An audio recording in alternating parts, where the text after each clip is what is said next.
Eu não tive depressão pós-parto, mas eu tive depressão gestacional. Então, minha gravidez foi muito difícil, porque eu lidei com aqueles sintomas mais característicos mesmo de uma depressão. Não queria sair da cama, eu não queria escovar dente, não queria tomar banho, eu queria ficar só deitada dormindo. Passei pelo vale das sombras, né? Conheci a face mais obscura ali da depressão, porque tem gente que tem depressão, mas consegue fazer as coisas básicas do dia a dia, né? Na minha gravidez eu não conseguia fazer o mínimo, o básico. E graças à minha obstetra, na época que foi excelente, o acompanhamento que eu tive com ela, fortalecimento da minha família, toda a ajuda que eu tive dos meus amigos, da empresa onde eu trabalhava, porque eu não consegui trabalhar, eu consegui me recuperar, né? E também me curei da depressão a partir do momento que meu filho nasceu. Pode parecer clichê, mas é realidade. Eu não tive depressão pós-parto, meu medo era como vai ser o pós. Se eu tô assim agora, imagina no depois. Eu sei todos os sintomas, eu sei como é ter uma depressão, porque eu estive naquele lugar.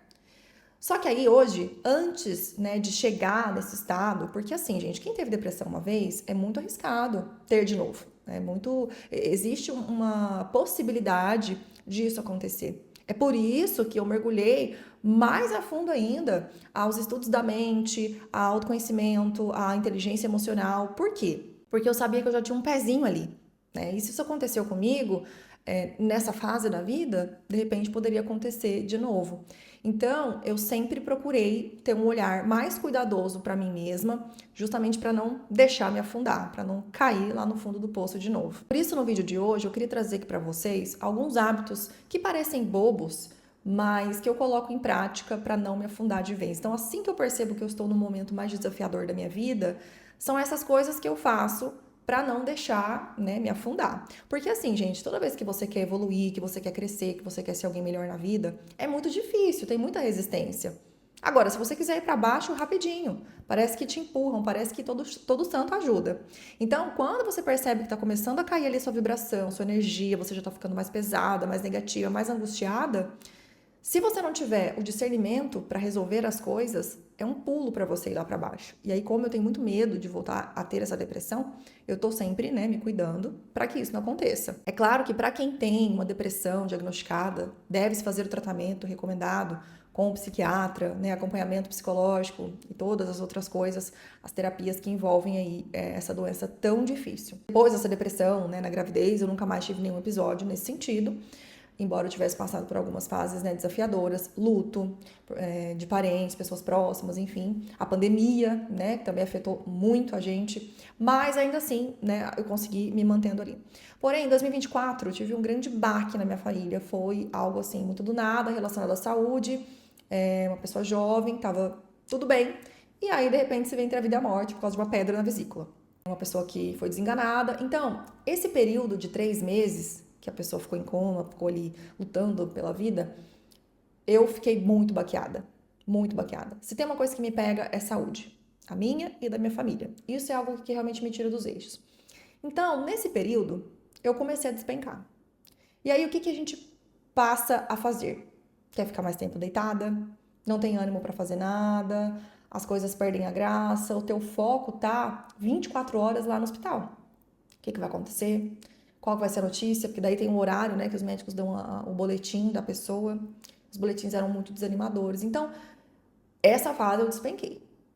E teve uma fase também, o ano passado, onde era minha saúde, né? Então, tive um susto muito grande, tive que passar por uma cirurgia, algo que estava completamente silencioso no meu corpo e que poderia transformar, né, em algo pior. Eu também comecei a declinar. Comecei a parar de fazer as coisas que eu gostava. Então, o que eu faço para não cair, né, na depressão de novo, não ficar lá no fundo do poço de novo? Primeiro hábito, acordar, arrumar a cama. Levanta da cama, arruma a cama. Lembra que eu falei no começo? Hábitos bobos. Tem gente que vai falar, eu não arrumo minha cama nunca, né, e não tenho depressão. E tem gente que vai falar, mas isso é o básico, eu arrumo a minha todos os dias.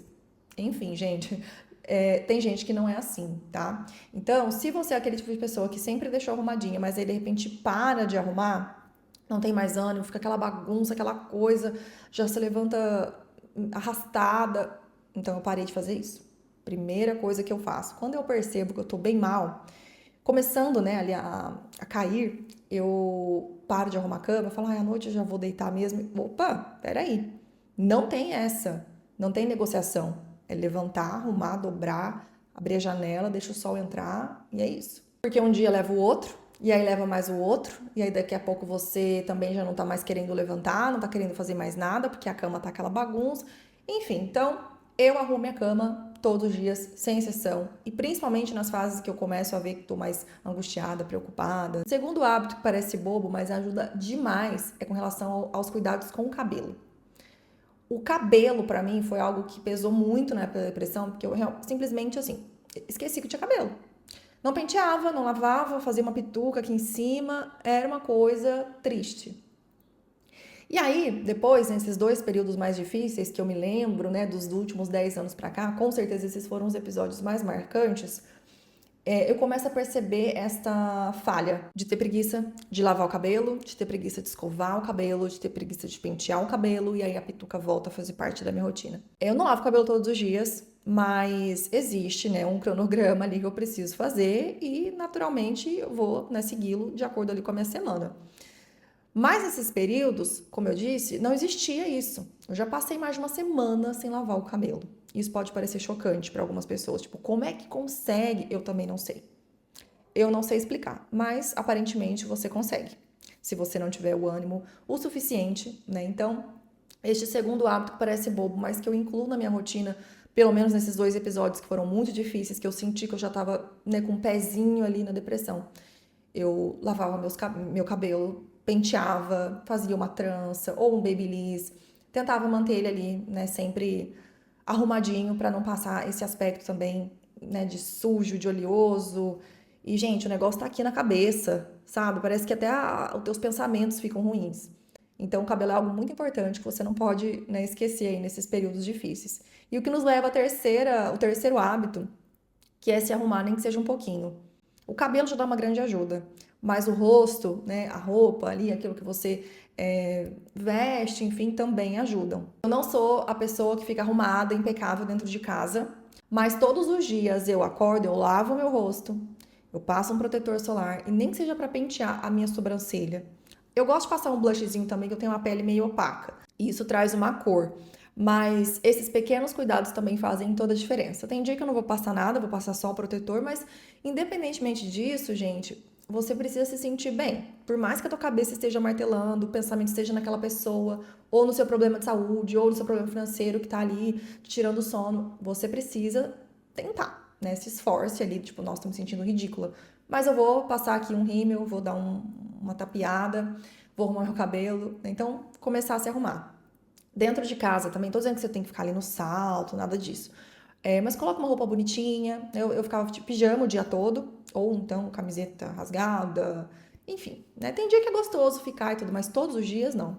Então põe ali uma blusinha melhorzinha, né? Põe uma roupa confortável, mas que assim, olha, se alguém te ver daquele jeito, né? Você não vai se esconder ali com vergonha, porque às vezes a gente fala, meu Deus do céu, tô tão mal arrumada que hoje, se eu encontrar alguém ali na rua, vou até me esconder. Outro hábito, parece bobo, mas ajudava bastante, é não falar muito sobre o problema, né? E nem sobre aquela fase com as pessoas. Eu não tô falando sobre você reprimir, sobre você ficar engolindo tudo, porque quando a gente tá passando por momentos muito, muito desafiadores, parece que a gente gosta de falar. A gente quer ter uma percepção do outro, o que o outro acha, a gente quer receber conselhos, a gente parece que quer ouvir que, tipo, calma que vai ficar tudo bem. Daí eu comecei a perceber que eu tava falando demais.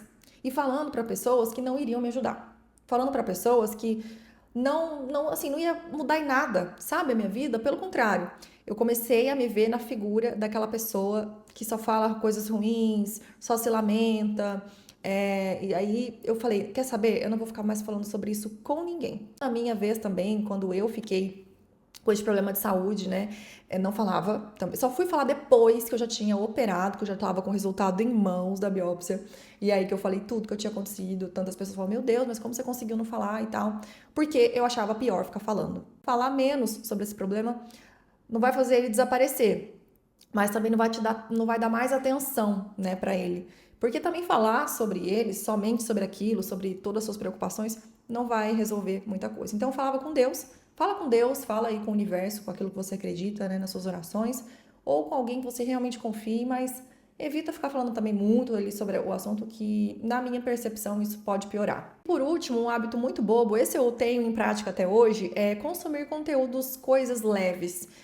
Hoje, quando eu tô meio tristinho, tô na TPM, tô ali um pouco mais chateada, o que que eu gosto de fazer? Assistir filmes de comédia, filmes antigos que eu gostava, né, de ver na época ali da adolescência, desenhos. Eu tenho uns desenhos de conforto que eu amo, Pequeno Urso, Castelo rá tim Caiu. Gente, eu adoro, tá? Parece uma criança às vezes ali vendo. E realmente eu nutro a minha criança interior. Tentava diminuir um pouco, né, da preocupação ali com coisas engraçadas, com coisas leves. E isso ajuda bastante. Como eu disse, inclusive até hoje, né, isso me ajuda. O momento ali que eu tô meio pra baixo é algo que me anima. Assim, se você estiver passando por uma fase difícil, ou passar um dia, né? Porque vez ou outra não adianta, infelizmente a gente pode lidar com situações muito desafiadoras. Tente prestar atenção, né, em como você está reagindo àquilo. A sua casa virou um caos? A sua mente está uma bagunça? Você tem passado muito tempo dormindo com sono ou gostaria de dormir mais do que o necessário só para esquecer aquilo, só para o tempo passar mais rápido? Ou não, né? Ou o contrário, perdeu o sono completamente, não consegue pregar o olho durante a noite? Você tá desarrumada? Tem aí lavado seu cabelo, cuidado da sua aparência, cortando ou fazendo as suas unhas, pelo menos? Observa tudo isso. Porque existem momentos na nossa vida que não é só um pensamento positivo que vai ajudar. Ele ajuda, claro, mas não é só ele que vai resolver, né? São pequenas coisas, pequenos hábitos ali diários que fazem com que a gente não desanime de vez. Não é do dia para o outro que as coisas se resolvem, né? Não é em dois dias, mas te ajuda a manter, pelo menos, a tua vibração, né? A tua frequência, mesmo que a cabeça esteja com a preocupação das coisas, pelo menos você consegue manter ainda um equilíbrio e não desmoronar tudo de uma vez. Agora me conta se você tem algum hábito bobo, que você acha que é bobo, né? Acha que é pequeno, mas que faz toda a diferença no momento que você passa aí por momentos difíceis. Me conta porque eu quero saber. Nos vemos no próximo vídeo. Um beijo e até mais.